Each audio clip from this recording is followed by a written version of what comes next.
King Solomon was never the wisest man on earth. His existence is still in doubt. His self-acclaimed temple has not been discovered till today.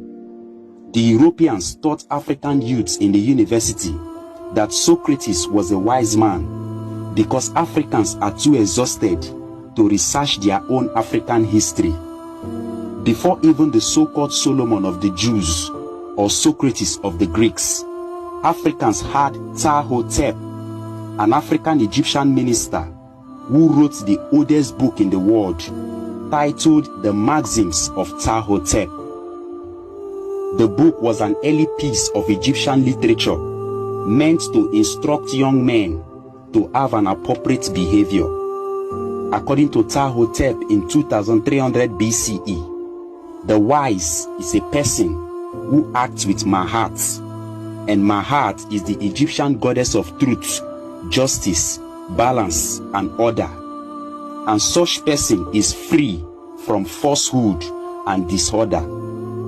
He was the first philosopher that existed over 2000 years before the existence of Socrates, Thales, Plato, and Aristotle.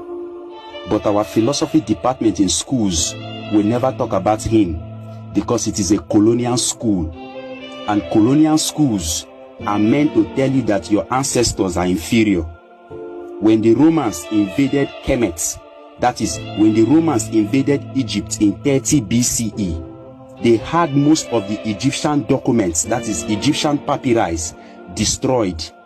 These Egyptian papyri contains the original concept and idea of Judaism and Christianity, first practiced in Egypt by African Egyptians and documented by the Africans. When one studies the spiritual foundations of ancient Kemet, one will find the foundational mythologies that were later reformulated into the Jewish traditions, the Christian traditions, and the Islamic traditions.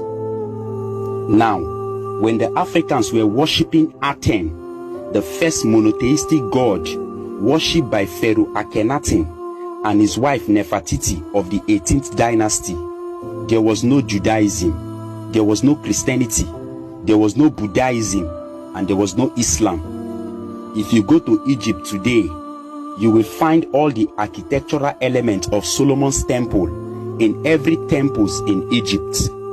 The concept of Solomon's temple was copied from the rich temples built in Kemet by Africans. We are yet to see this Solomon's temple, but we have found the great temples of Africans still standing in Egypt and Ethiopia. The temple of Waset is still standing in Luxor in Egypt.